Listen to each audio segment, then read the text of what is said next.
Assalamualaikum warahmatullahi wabarakatuh.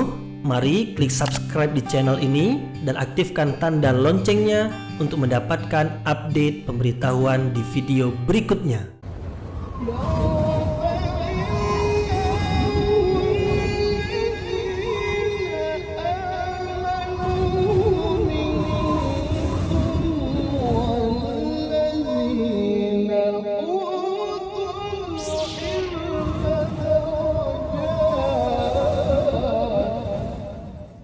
A'udzu billahi minasyaitonir rajim. Bismillahirrahmanirrahim.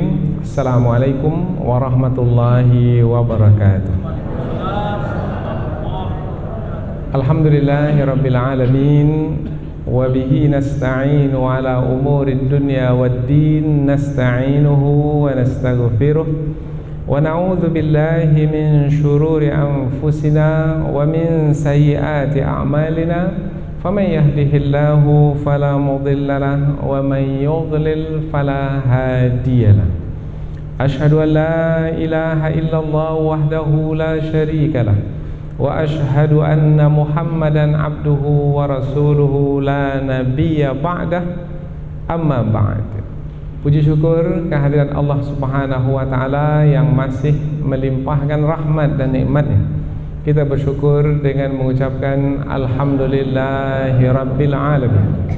Kemudian tidak lupa pula bersalawat kepada Rasulullah dengan mengucapkan Allahumma salli ala Sayyidina Muhammad wa ala ali Sayyidina Muhammad.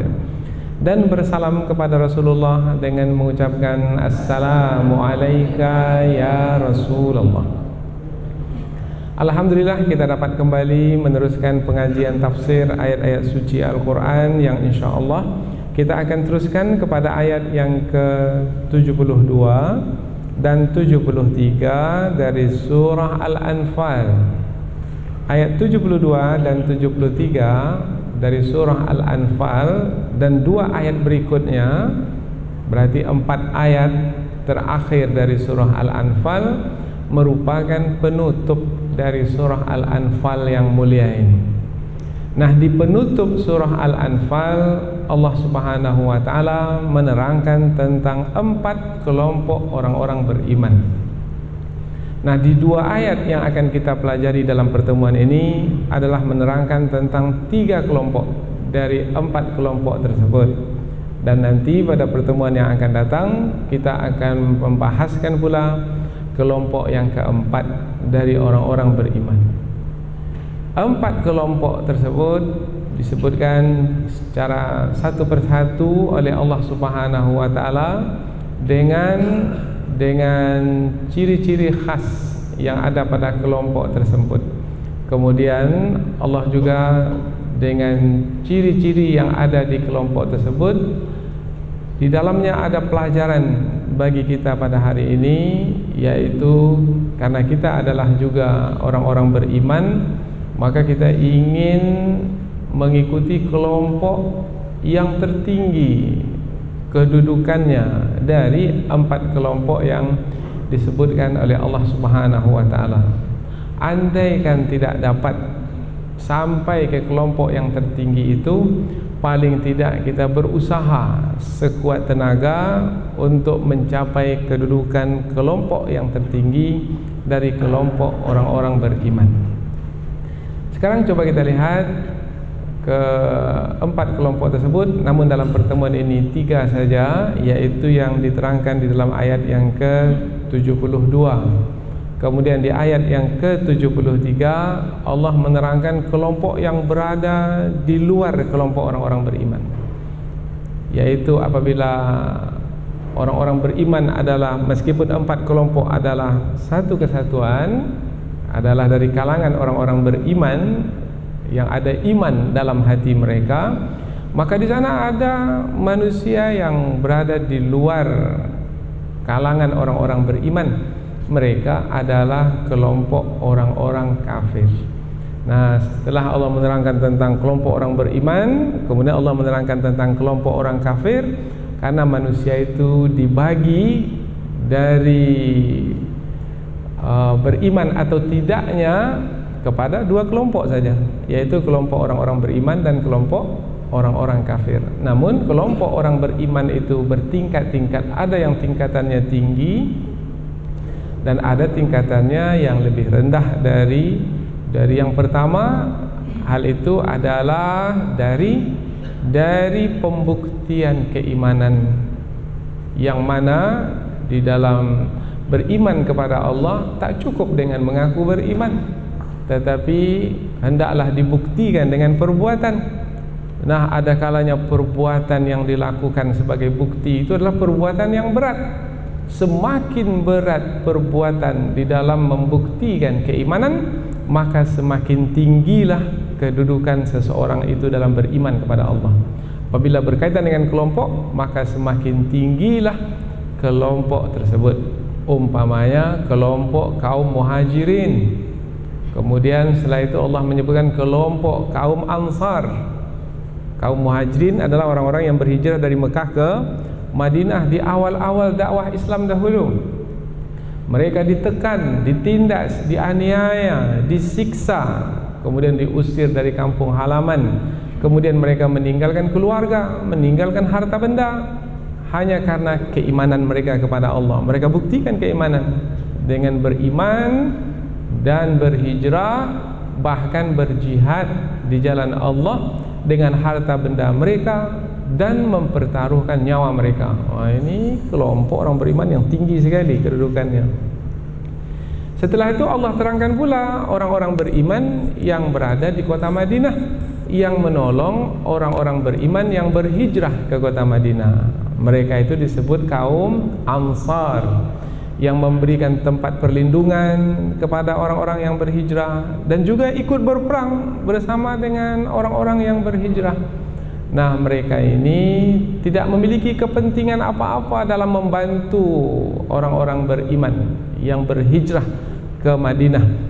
Mereka ini, orang-orang Madinah ini adalah orang-orang yang tinggi kedudukan mereka sebagai membuktikan keimanan mereka kepada Allah.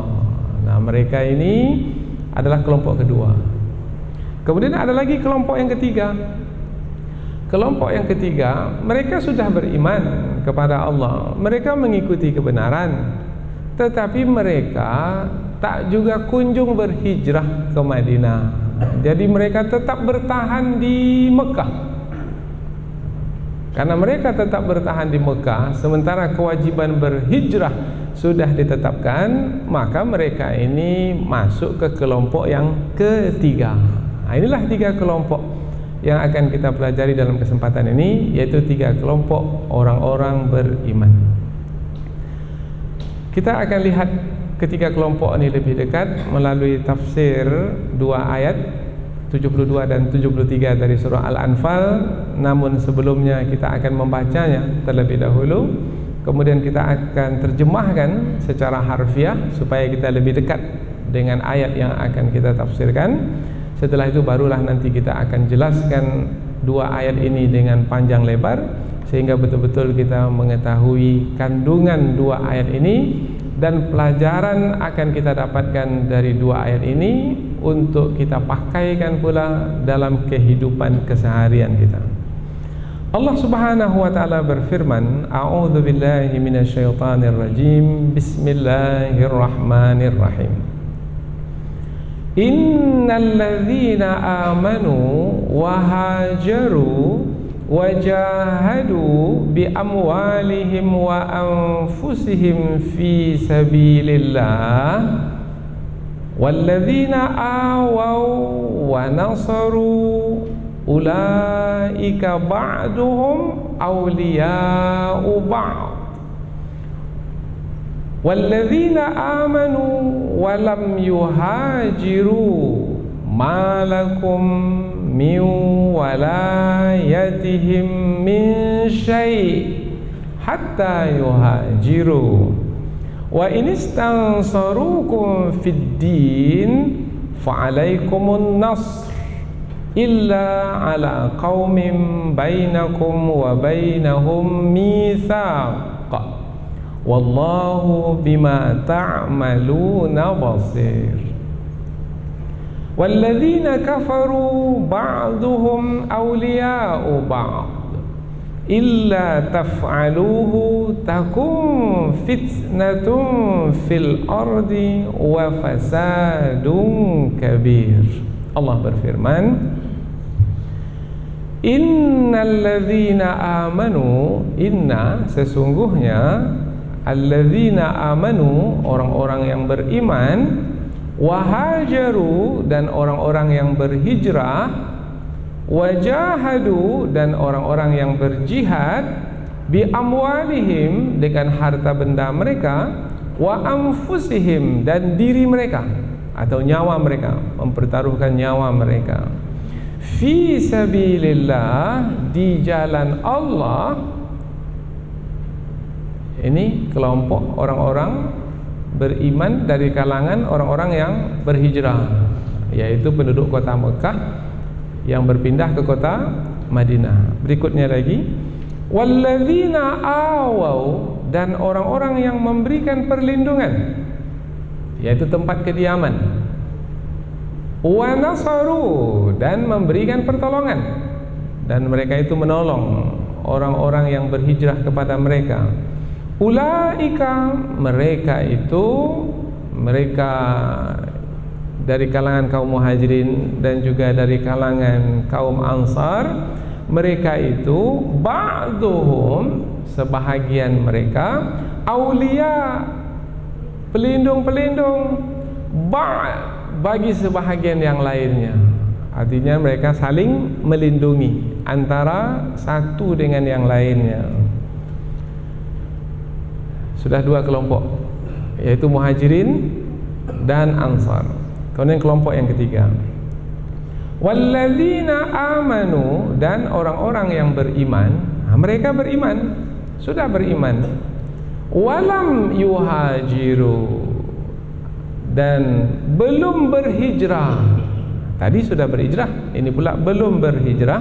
Malakum min wilayatihim min syai', malakum maka tidak ada kewajiban atas kamu, min walayatihim untuk menolong mereka atau melindungi mereka, min syai' sedikit pun, illa hatta yuhajiru, hatta sehinggalah yuhajiru mereka itu berhijrah. Jadi tak ada kewajiban kamu untuk melindungi mereka yang belum berhijrah sehinggalah mereka berhijrah. Kalau mereka berhijrah, baru kamu berkewajiban untuk melindungi mereka. Tapi kalau mereka belum lagi berhijrah, maka tidak ada kewajiban bagimu ke atas mereka untuk melindungi mereka. Wa inistansarukum, dan jika mereka minta tolong kepadamu. Kalau ada yang minta tolong bagaimana? Yang masih belum berhijrah itu minta tolong. Fiddin, dalam agama. Makna dalam agama ini karena mereka telah beriman, kemudian mereka diserang oleh orang-orang kafir karena keimanan mereka. Ini bermakna fiddin, karena agama. Karena mereka telah beragama Islam, kemudian mereka diserang oleh orang-orang kafir. Kemudian orang-orang yang telah beriman ini meminta tolong kepada orang-orang beriman lainnya yang sudah berhijrah dan sudah berdiam di kota Madinah bersama dengan kaum Ansar. Nah, kalau mereka itu minta tolong kepadamu, fa'alaikumun nasr, fa'alaikum, maka ke atas kamu merupakan satu kewajiban an-nasr, memberikan pertolongan kepada mereka kalau mereka minta tolong. Illa ala qaumin, illa kecuali, ada kecualinya juga. Ala qaumin, atas kaum, bainakum antara kamu, wa bainahum dengan mereka, mitsaq, ada perjanjian. Nah, kalau ada perjanjian dengan kaum kafir yang memerangi orang-orang yang telah beriman tapi belum berhijrah, itu ada perjanjian. Maka orang-orang beriman, yaitu pada masa dahulu Rasulullah dan para sahabat, tak boleh menolong mereka kalau mereka minta tolong, karena ada perjanjian tidak boleh perang memenangi antara orang-orang beriman dengan orang-orang kafir. Ini lebih mudah untuk kita fahami kalau kita menyebut umpamanya perjanjian tersebut adalah perjanjian Hudaybiyah. Akan ada perjanjian antara Rasulullah bersama orang-orang beriman dengan kafir Quraisy. Perjanjian itu adalah tidak boleh perang memerangi antara orang-orang beriman dengan orang-orang kafir. Di kota Mekah kan masih ada orang-orang beriman yang belum berhijrah. Kemudian apabila mereka minta tolong kepada Rasulullah di kota Madinah, maka Rasulullah tidak boleh menolong mereka karena adanya perjanjian tersebut. Kalau tidak ada perjanjian, maka berkewajiban untuk menolong orang-orang beriman yang minta tolong. Nanti kita akan terangkan dengan lebih jelas di dalam tafsir. Wallahu bima ta'maluna basir. Wallah, dan Allah, bima ta'malun, terhadap apa-apa yang kamu kerjakan, basir, maha melihat. Kita baca dari pangkal ayat, yaitu satu ayat panjang, tapi meskipun satu ayat panjang ini sebenarnya menerangkan tentang 3 kelompok orang-orang beriman. Sesungguhnya orang-orang beriman berhijrah, berjihad dengan harta benda mereka dan jiwa mereka di jalan Allah, dan orang-orang yang memberikan perlindungan dan pertolongan. Ada 2 kelompok disebutkan, maka diberitahu tentang 2 kelompok tersebut. 2 kelompok tersebut, ulaika, mereka itu adalah sebahagian mereka saling melindungi atas sebahagian yang lain. Diterangkan tentang 2 kelompok. Dan ini kelompok yang ketiga. Dan orang-orang yang beriman dan belum lagi berhijrah atau tidak berhijrah, maka tidak ada kewajiban atas kamu sedikit pun untuk melindungi mereka sehinggalah mereka berhijrah. Dan jika mereka meminta pertolongan kepadamu dalam menghadapi musuh mereka, karena mereka telah beriman, telah beragama Islam, maka adalah kewajiban ke atasmu untuk menolong, kecuali atas kaum di antara kamu dan mereka ada perjanjian, dan Allah maha melihat apa yang kamu kerjakan. Ayat yang berikutnya, walladzina kafaru, dan orang-orang kafir. Tadi orang-orang beriman, sekarang pula orang-orang kafir. Ba'duhum, sebahagian mereka, aulia, adalah pelindung-pelindung, ba'd, atas sebahagian yang lain. Jadi orang kafir itu saling melindungi antara satu dengan lain. Illa taf'aluhu, illa adalah jika tidak taf'aluhu, kamu melaksanakannya atau mengerjakannya. Mengerjakan apa? Menghadapi orang-orang kafir yang bersatu itu. Kalau kamu tidak hadapi mereka, orang-orang kafir yang bersatu itu, dengan persatuan pula di antara kamu, kalau kamu tak melakukannya, takun, maka akan muncullah fitnah fil ard, di muka bumi. Jadi mesti menghadapi orang-orang kafir yang telah memerangi orang-orang beriman, seperti kafir Quraisy pada masa dahulu. Kalau tidak menghadapi mereka, maka akan berlaku fitnah di muka bumi, wa fasad, dan juga kerusakan kabir, yang besar. Karena perintah Allah inilah maka Rasulullah memerangi orang-orang kafir Quraisy yang telah memerangi orang-orang beriman.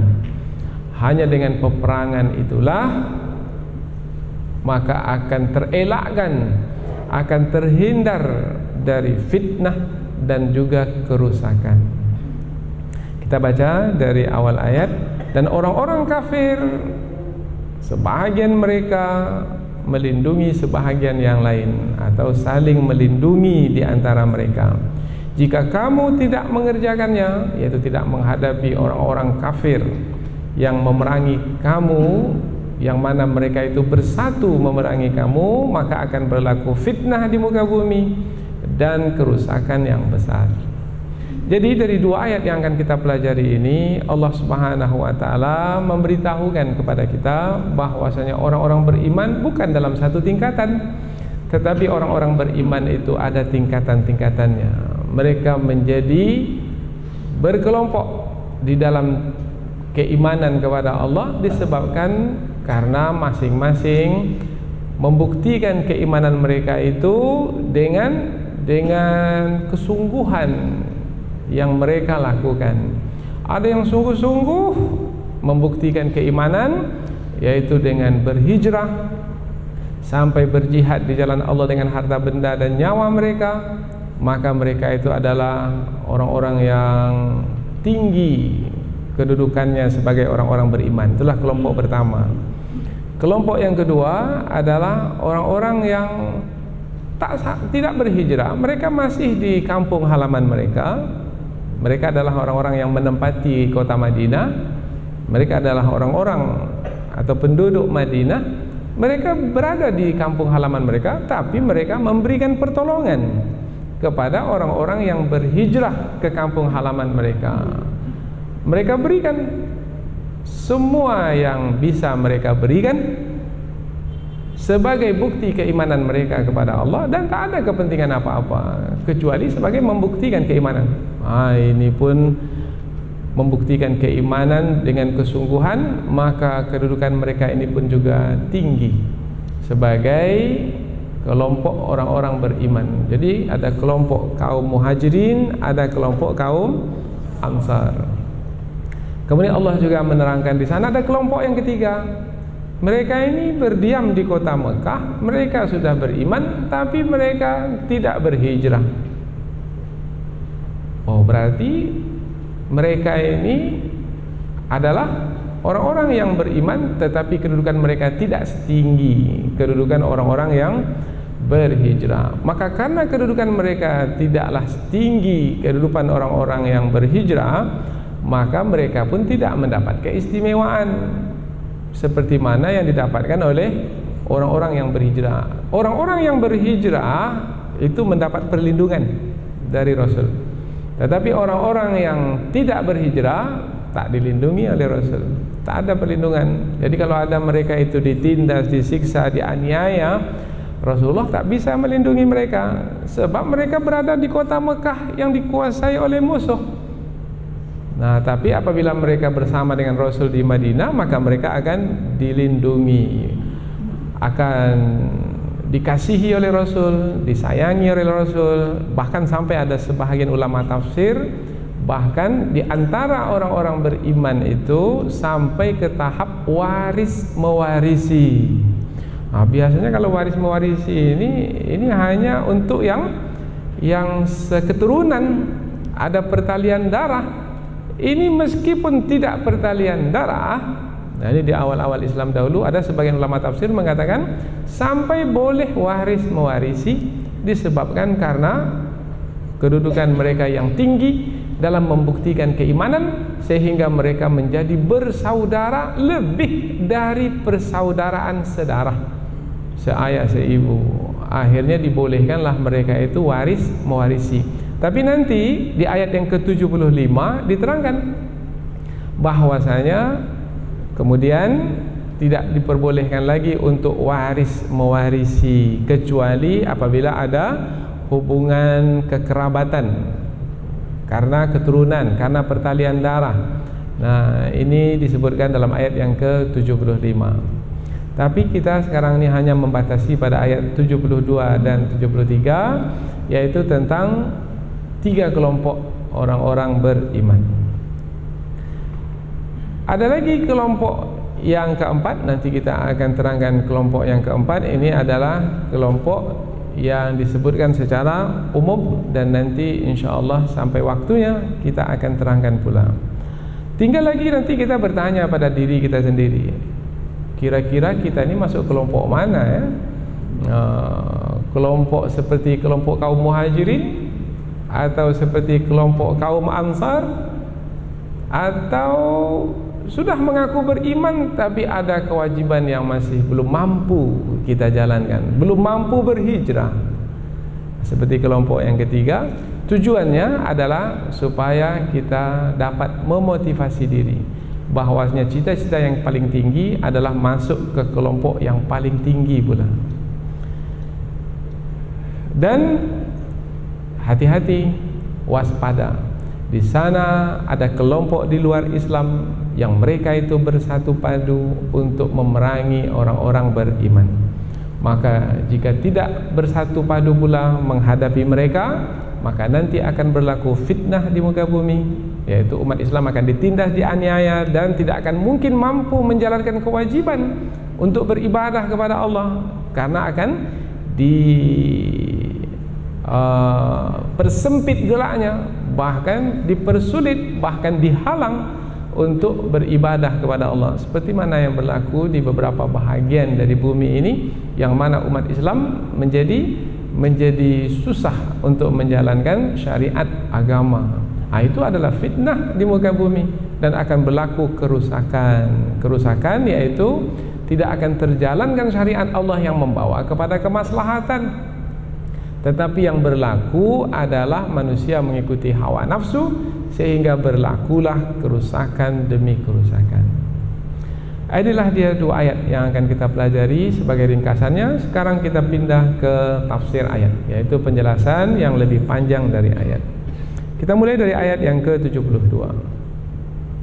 Di permulaan ayat, Allah menyampaikan tentang kelompok pertama dengan memberikan pengkhabaran yang diberi tekanan, yaitu dengan menggunakan kata inna yang ada di pangkal ayat. Inna, sesungguhnya. Allah mengkhabarkan tentang kelompok yang pertama. Sesungguhnya, berarti apabila Allah memberikan penekanan, perhatikan tentang kelompok yang pertama itu.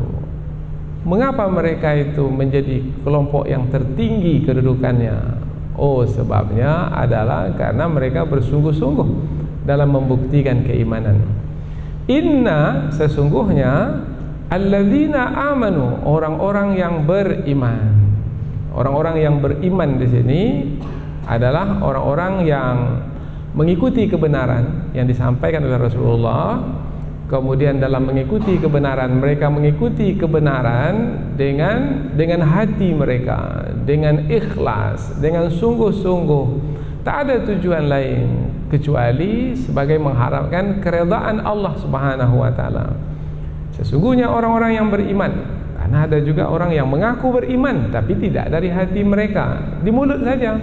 Kemudian tujuan mereka mengaku beriman adalah karena kepentingan duniawi. Ada yang ingin didapatkan dari harta benda dunia, mungkin juga kedudukan dunia. Mereka itu sebenarnya tidak orang-orang beriman. Mereka itu adalah orang-orang munafik. Maka yang dimasukkan di sini bukan orang-orang munafik, adalah orang-orang beriman yang sejati. Ini nanti akan disebutkan di dalam ayat yang lain. Nanti kita akan lihat, yaitu ayat yang ke-74 setelah ini. Ulaika humul mu'minuna haqqa. Mereka itu adalah orang-orang yang beriman sebenarnya. Haqqa ini yang sebenar-benar beriman. Nanti kita akan sampai ke ayat tersebut. Sesungguhnya orang-orang yang beriman, betul-betul beriman, kemudian wahajaru, dan berhijrah. Berhijrah sebagai membuktikan keimanan. Dan ketika membuktikan keimanan dengan berhijrah menjadi berat. Apa sebab berat? Sebabnya adalah dengan berhijrah akan meninggalkan keluarga. Berat meninggalkan keluarga, meninggalkan istri kalau istri tak mau, meninggalkan orang tua kalau orang tua tak mau berhijrah, atau orang tua sudah tua tak mampu berhijrah. Mungkin juga berat disebabkan karena perdagangan sudah dibangun di kota Mekah pada masa dahulu, kemudian berhijrah pula ke kota Madinah, memulai pula perdagangan dari awal. Berat sekali. Atau mungkin juga harta benda banyak, kemudian kafir Quraisy tidak membolehkan untuk membawa harta tersebut ke Madinah, maka berat sekali. Namun mampu untuk berhijrah. Ini berarti telah berhasil membuktikan keimanan. Karena dalam hati kita itu ada dua yang bertentangan. Satu iman, itu menyampaikan kehendak Allah, dan satu lagi hawa nafsu. Ini yang menyampaikan kehendak yang boleh jadi bertentangan dengan kehendak Allah, apalagi syariat berhijrah sudah ditetapkan, sudah diturunkan. Maka kehendak iman berhijrah ke Madinah bersama Rasul, kehendak hawa nafsu pula mau dengan keluarga lah, mau tetap menjaga harta lah. Nah, ini kehendak hawa nafsu, dan kehendak itu bertentangan dengan kehendak Allah dan Rasulnya.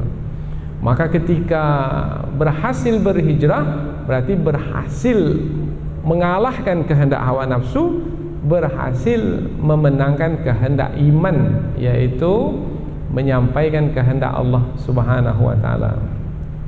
Berhijrah, wajahadu, dan berjihad. Nah, apabila disebut kata jihad dari kata juhdun, juhdun itu maknanya kerja lebih. Nah, itu makna juhdun. Kalau kerja biasa namanya beramal. Tapi kalau amal itu dengan lebih, sungguh-sungguh, kalau biasanya kalau lebih sungguh-sungguh namanya berjuang.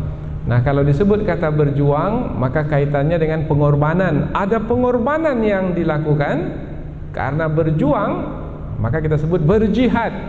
Sudah menjadi istilah di dalam bahasa Arab, bahasa Al-Quran. Dan orang-orang yang berjihad bermakna berjuang, berarti berkorban. Apa pengorbanan yang mereka kerjakan, yang mereka usahakan, yang mereka persembahkan? Yaitu pengorbanannya adalah bi amwalihim, dengan memberikan harta benda mereka. Hawa nafsu kita kan suka kepada harta benda, tapi harta benda itu diberikan sebagai bentuk pengorbanan dalam perjuangan. Wa anfusihim, dan diri mereka. Hawa nafsu kita ini kan mau hidup terus, mana mau mati? Mau hidup atau mau mati? Pasti kita mau hidup lebih lama. Mana ada orang yang mau mati? Tapi dengan berperang di jalan Allah, maka mungkin akan mati terbunuh. Maka banyak manusia yang takut pergi berperang karena takut nanti mati terbunuh. Tetapi mereka yang berjihad di jalan Allah dengan nyawa mereka, dengan diri mereka, mereka bersedia mati terbunuh, tak mengapa. Jadi kehendak hawa nafsu itu dikalahkan untuk menyampaikan kehendak iman, kehendak Allah, sehingga mereka rela mempertaruhkan nyawa mereka fi sabilillah. Di sini ada kata fi sabilillah, berarti memberikan isyarat bahwasanya mereka berjihad di jalan Allah dengan harta benda dan diri mereka, bukan karena ingin mendapatkan kedudukan atau popularitas atau pujian. Tidak, mereka berperang di jalan Allah. Berarti di jalan Allah ini adalah mengharapkan keredaan Allah, karena memang Allah telah mewajibkan untuk berjihad di jalannya. Karena orang-orang kafir telah memerangi orang-orang beriman, maka wajiblah bagi orang beriman untuk memerangi orang-orang kafir. Nah, pada masa itu kafir Quraisy sudah memerangi orang-orang beriman, maka wajiblah orang-orang beriman untuk memerangi mereka. Maka mereka memerangi orang-orang kafir, kafir Quraisy, bukan ingin mengambil dan merampas harta benda orang-orang kafir, bukan. Apabila nanti setelah berperang dapat harta rampasan perang, itu bukanlah tujuan.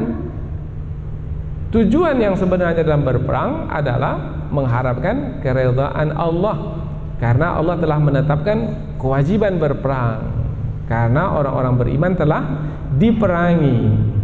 Maka mereka berperang fi sabilillah, di jalan Allah. Ini pelajaran yang berguna pula bagi kita pada hari ini, yaitu apapun yang kita kerjakan, yang kita buat, sampai kepada perjuangan yang akan mempersembahkan pengorbanan dari diri kita, harta benda kita dan nyawa kita, pastikan semua itu adalah fi sabilillah, di jalan Allah. Jangan karena kedudukan atau harta benda duniawi. Karena ada pasukan musuh itu berperang adalah karena kedudukan duniawi. Nanti kalau menang dalam perang itu, nanti akan diberi penghargaan, akan diberi medali, akan dinaikkan pangkat, akan dijadikan sebagai dan lain sebagainya. Tujuannya adalah duniawi dan kemasyhuran. Tetapi di dalam Islam tidak. Di dalam Islam pembuktian keimanan, berhijrah di jalan Allah, berjihad dengan harta benda dan nyawa adalah fi sabilillah, yaitu di jalan Allah sebagai mengharapkan keridhaan Allah. Begitu juga kita pada hari ini, apapun yang kita buat hari ini, membangun lembaga pendidikan umpamanya, pastikan fi sabilillah.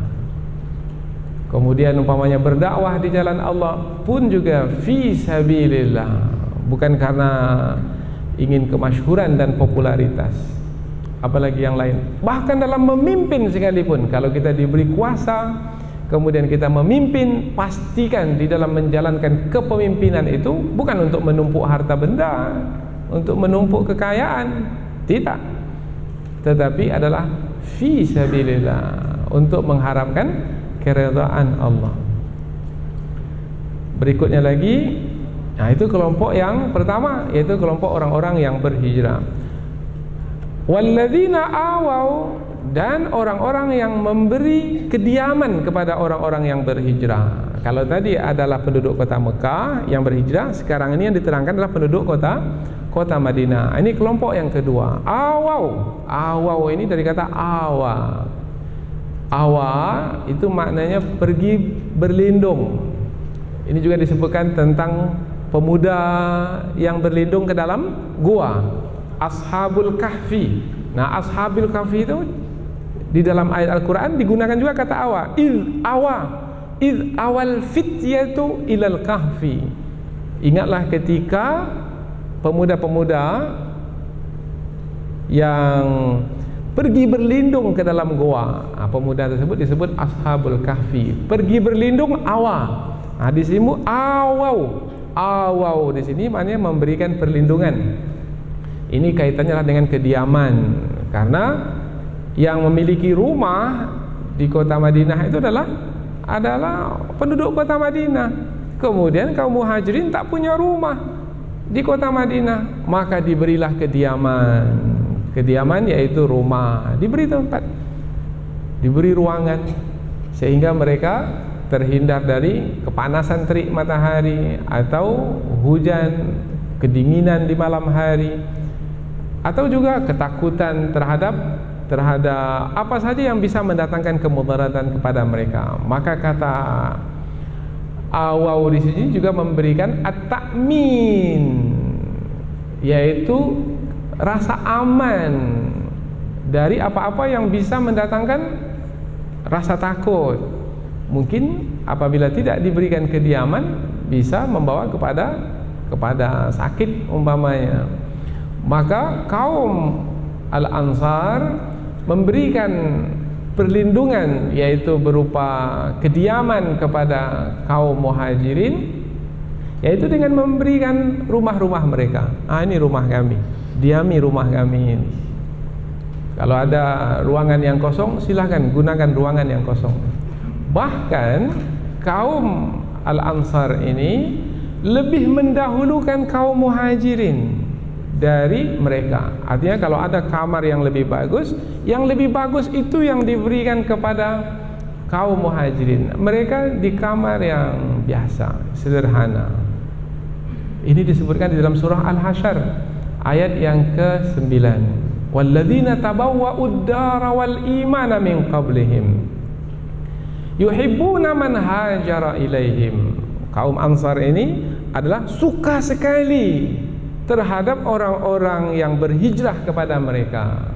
Mereka memberikan bantuan, dan mereka memberikan bantuan tanpa ada keinginan yang lain kecuali sebagai membuktikan keimanan. Wala yajiduna fi anfusihim hajatan mimma utu. Tak ada kepentingan apa-apa, bantu karena keimanan. Wa yu'thiruna ala anfusihim, dan mereka mengutamakan orang-orang muhajirin dari diri mereka sendiri. Walau kana bihim khasasah, meskipun mereka juga memerlukannya. Meskipun mereka memerlukan, umpamanya mereka memerlukan tempat kediaman, tetapi demi kaum muhajirin biarlah mereka di luar rumah, asalkan kaum muhajirin di dalam rumah. Subhanallah. Ada yang bisa sampai ke tahap seperti itu. Dia di luar rumah, kemudian tamunya di dalam rumah. Dia di atas lantai, tamunya di atas tempat tidur, di kasur yang empuk. Dia pakai kipas, sementara tamunya di ruangan yang ber-AC. Ada seperti itu kita buat. Bahkan lebih lagi dari itu. Biasanya manusia kalau memberikan harta tidaklah begitu berat. Tetapi lebih lagi dari itu, memberikan istri yang paling dicintai. Biasanya payah untuk berbagi istri ini. Kalau berbagi harta, memberikan harta, mungkin ada yang mampu. Tetapi sampai-sampai kaum Al-Ansar mengatakan, wahai kaum Muhajirin, aku memiliki istri lebih dari satu. Maka silakan kamu pilih mana yang kamu sukai. Kemudian aku akan menceraikannya dan nikahilah olehmu. Ada seperti itu sekarang. Subhanallah. Wa yu'thiruna ala anfusihim, al-ithar, yaitu mereka lebih mengutamakan saudara mereka yang berhijrah kepada mereka ala anfusihim, dari diri mereka sendiri, walau kana bihim khasasah, meskipun mereka itu juga memerlukan apa yang mereka berikan itu. Itu tidak akan mungkin dilakukan kecuali oleh orang yang betul-betul imannya itu kuat di dalam hati. Kalau tak ada kuat iman dalam hati, tak akan mungkin mampu melaksanakannya. Maka Allah memuji kelompok yang kedua ini setelah menerangkan kelompok yang pertama. Kemudian kedua-dua kelompok ini Allah jelaskan mereka itu sebagai satu kesatuan. Inilah dua kelompok yang sangat tinggi sekali dari kalangan orang-orang beriman, sehingga antara mereka itu saling melindungi, antara mereka saling menolong, antara mereka saling cinta mencintai. Bahkan oleh sebahagian ulama tafsir, di antara mereka itu saling waris mewarisi. Nah, ini sebahagian pendapat ulama tafsir. Berarti ada lagi sebagian yang lain tak berpendapat seperti itu? Ada yang mengatakan ini tak sampailah menerangkan tentang waris mewarisi. Masing-masing ada dalil masing-masing, ada alasan masing-masing. Yang mengatakan ini sampai ke tahap waris mewarisi karena ada ayat 75 menerangkan bahwasanya yang berkaum kerabat saja yang waris mewarisi. Maka ayat 75 menasakh ayat yang ke-72 ini. Jadi dibawa kepada nasikh dan mansukh. Ayat Quran menasahkan ayat Al-Quran yang lain. Tapi ada yang mengatakan enggak, ini hanya menerangkan tentang kedekatan, kerapatan, rapat sekali, dekat sekali antara kaum Muhajirin dan kaum Ansar, sehingga mereka itu saling lindung melindungi, tolong menolong, kasih mengasihi, cinta mencintai, disebabkan karena keimanan mereka kepada Allah Subhanahu wa taala.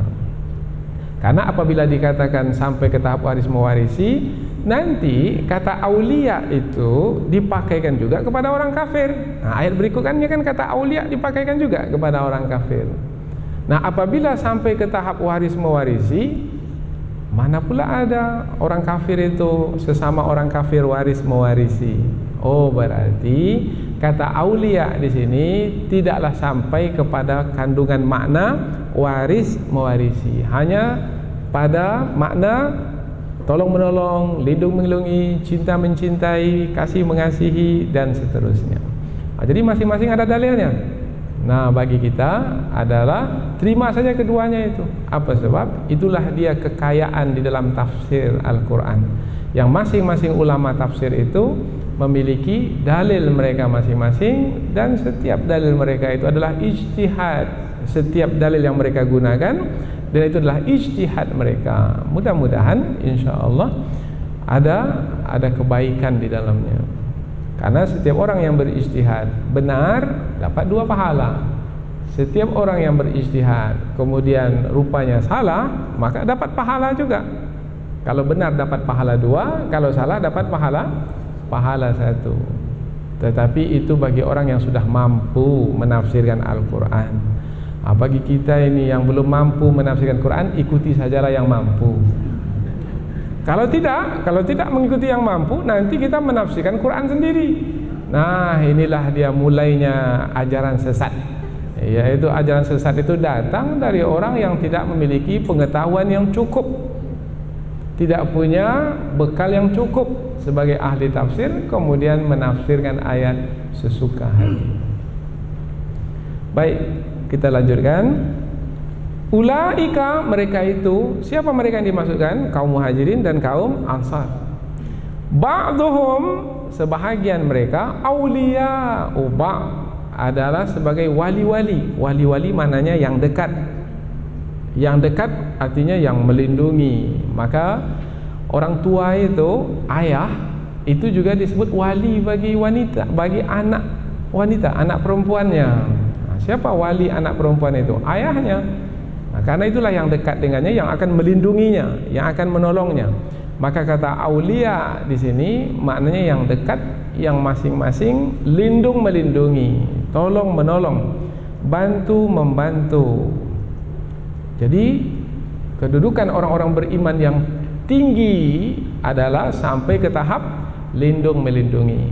Berarti kalau ada orang yang mengaku beriman, kemudian dia belum lagi sampai ke tahap lindung melindungi antara orang-orang beriman, maka berarti kedudukan keimanannya masih belum tinggi lagi. Yang tinggi kedudukannya sampai ke tahap lindung melindungi. Dirinya diriku, diriku dirinya. Artinya aku sedih, dia sedih pun aku akan sedih. Jadi tak bisa dipisahkan. Bahkan hartaku hartanya, hartanya pun hartaku. Sampai ke tahap seperti itu. Sampai-sampai dikhabarkan, diberitakan kalau sudah sampai ke tahap seperti itu, sahabatnya itu memasukkan tangannya ke dalam sakunya dan mengambil sendiri uang dalam sakunya dan tidak minta izin, itu dipersilahkan olehnya. Silakan ambil. Ambil saja. Sampai begitu. Karena hartaku hartanya, hartanya pun hartaku juga. Dia masuk ke rumah kita, kemudian dia langsung pergi ke kulkas kita, kemudian dia makan makanan yang ada di kulkas kita tanpa minta izin. Kemudian kita pun rela, silahkan, karena hartaku adalah hartamu juga. Dia masuk ke rumah kita, ambil kunci mobil kita dan bawa mobil kita tanpa minta izin, kita pun merelakannya. Macam mana? Bisa seperti ini? Oh, ini sudah tinggi sekali persaudaraan karena keimanan kepada Allah. Tetapi sahabat pada masa dahulu, meskipun kaum Ansar itu memberikan keutamaan kepada kaum Muhajirin bukan serta-merta mau menerimanya begitu saja. Tidak. Mereka memiliki akhlak yang tinggi. Oh tidak, wahai saudaraku, meskipun sudah diminta supaya pilihlah istriku mana yang paling cantik, nanti akan aku ceraikan, tapi tak ada kaum Muhajirin yang minta seperti itu. Kalau sekarang ini kita tawarkan juga begitu. Kaum Al-Ansar mengatakan, oh kamu tidak memiliki harta wahai saudaraku karena berhijrah ke sini, maka akan kuberikan hartaku kepadamu, maka bawalah ke pasar untuk diperdagangkan. Karena kaum Muhajirin ini pedagang-pedagang, pandai berdagang. Silakanlah akan kuberikan hartaku kepadamu dan jadikanlah sebagai modal untuk berdagang di pasar sana. Tapi apa kata kaum Muhajirin? Oh tidak, wahai sahabatku, jangan kau berikan hartamu itu, tunjukkan sajalah kepadaku pasar. Di mana pasar? Aku akan pergi ke pasar, maka yang pertama kali ku kerjakan adalah memberikan jasaku terlebih dahulu. Berjasa, umpamanya mengangkat barang orang umpamanya, kemudian dia dapatlah upah, imbalan, kemudian upah itulah dijadikan sebagai modal sedikit-sedikit. Jadi punya marwah diri, sehingga yang satu dengan marwahnya dan yang satu lagi dengan marwahnya. Inilah generasi pertama dahulu, generasi yang bermarwah, dan yang membawa kepada marwah yang tinggi itu adalah keimanan yang ada di dalam dada. Kelompok yang ketiga, Walladzina amanu, dan orang-orang yang beriman, walam yuhajiru, dan belum berhijrah, malakum min walayatihim min syai', dan tidak ada kewajiban atas kamu untuk memberikan perlindungan kepada mereka. Apa sebab? Sebab mereka belum berhijrah lagi. Apabila mereka belum berhijrah lagi, berarti tidak berada bersama orang-orang beriman. Maka bagaimana orang-orang beriman akan melindungi mereka? Kemudian juga orang-orang beriman tidaklah dibebankan ke atas mereka, melainkan setakat mana yang mereka mampu untuk menjalankannya. Orang-orang beriman tak akan mungkin mampu untuk memberikan perlindungan kepada mereka yang masih lagi berada di kota Mekah yang dikuasai oleh orang-orang kafir. Dan ini juga adalah isyarat, yaitu ketika disebutkan hatta yuhajiru, sehingga mereka berhijrah, ini adalah isyarat supaya mereka itu segera berhijrah. Karena dengan berhijrah mereka akan dapat perlindungan dari orang-orang beriman. Tetap juga tak mau berhijrah, berdiam juga di kota Mekah itu, maka tidak akan mendapat keistimewaan dilindungi oleh Rasul dan orang-orang beriman. Maka kalau mau dilindungi oleh Rasul dan orang-orang beriman, berhijrahlah.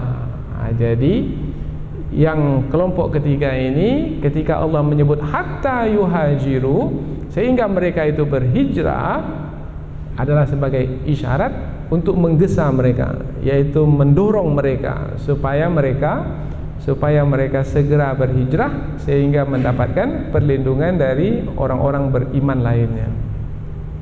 Namun ada lagi lanjutan ayat, yaitu apabila ada keadaan, umpamanya keadaannya wa inistansarukum fiddin, dan jika orang-orang yang belum berhijrah itu meminta tolong kepadamu, wahai orang-orang beriman, pada masa dahulu kepada Rasulullah dan orang-orang beriman, apabila mereka minta tolong kepadamu fiddin, di dalam agama, sebenarnya adalah istansarukum ala a'daikum fiddin.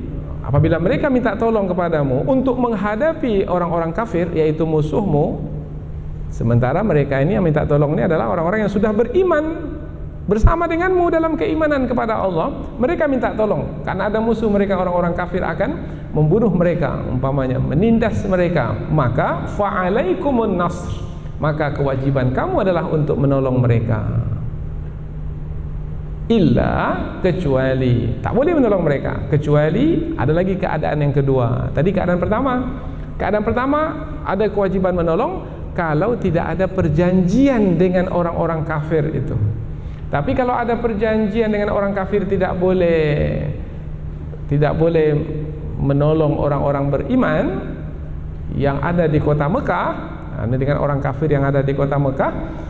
Illa ala qaumin bainakum wa bainahum mitsaq, kecuali atas kaum di antara kamu dan mereka ada perjanjian. Ada perjanjian, kamu tidak boleh menolong orang-orang beriman yang minta tolong kepadamu, wahai Muhammad dan orang-orang beriman. Ini dari Allah Subhanahu wa taala.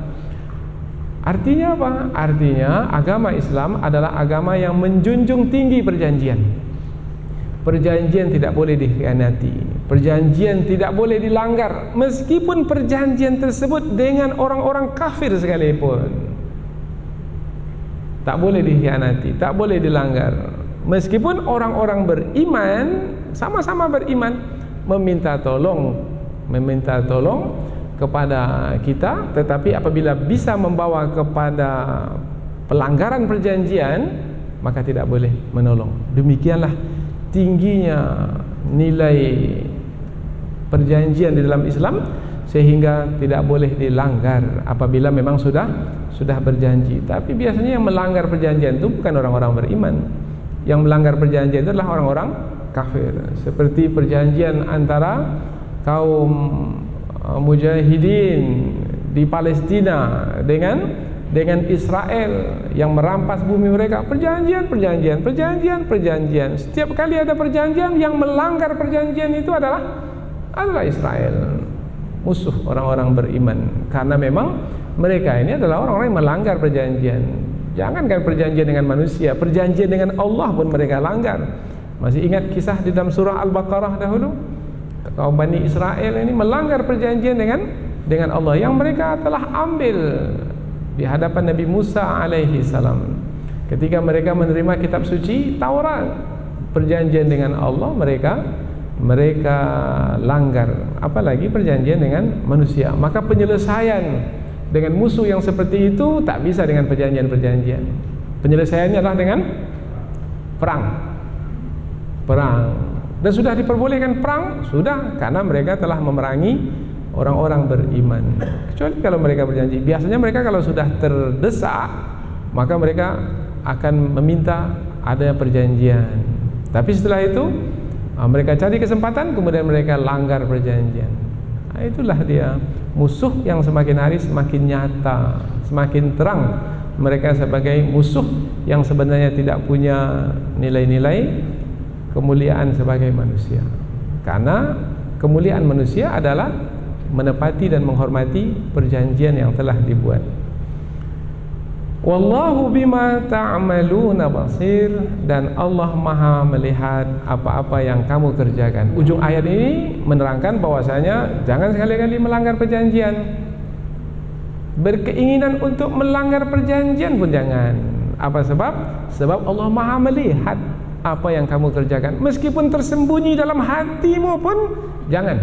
Apa sebab? Allah mengetahui, dan apabila Allah mendapati kamu telah melakukan perbuatan yang buruk dan tercela, meskipun tersembunyi di dalam hati sekalipun, maka azab dan siksa Allah pasti menanti. Maka ujung ayat ini adalah sebagai peringatan, jangan sampai melakukan pelanggaran, yaitu berupa umpamanya pelanggaran melanggar perjanjian yang telah disepakati antara orang-orang beriman dengan orang-orang kafir. Itulah 3 kelompok orang-orang beriman. Maka ayat berikutnya sebenarnya tidak berkaitan dengan orang-orang beriman, tapi menerangkan tentang orang-orang kafir. Namun Allah menyebutkan apabila orang-orang beriman, mesti mereka itu melindungi sesama mereka, mesti melindungi, karena itulah caranya untuk menghadapi orang-orang kafir. Maka Allah pun menerangkan orang-orang kafir, Allah beritahukan seperti apa realitas, kenyataannya, keadaan sebenarnya orang-orang kafir itu seperti apa. Rupanya orang-orang kafir itu ketika berhadapan dengan orang-orang beriman, mereka itu pula melindungi sesama mereka, tolong menolong sesama mereka. Maka kamu wahai orang beriman, apabila tidak melindungi dan tidak tolong menolong sesama kamu wahai orang beriman, kamu akan dapat dikalahkan oleh orang-orang kafir. Karena kenyataannya orang-orang kafir itu adalah sesama mereka melindungi. Artinya kamu jangan berpecah belah wahai orang beriman. Kamu berpecah belah sementara orang-orang kafir itu melindungi, mereka bersatu, maka kamu akan mudah dikalahkan. Jadi kepada orang-orang beriman Allah memerintahkan supaya melindungi. Kemudian tentang orang kafir pula Allah memberitahukan orang kafir itu juga melindungi. Tapi mereka melindungi untuk tetap senantiasa mereka dalam kesesatan menghadapi orang-orang beriman. Walladzina kafaru, dan orang-orang kafir itu ba'duhum awliya'u ba'd, sebahagian mereka adalah pelindung bagi sebahagian yang lain. Antara mereka melindungi.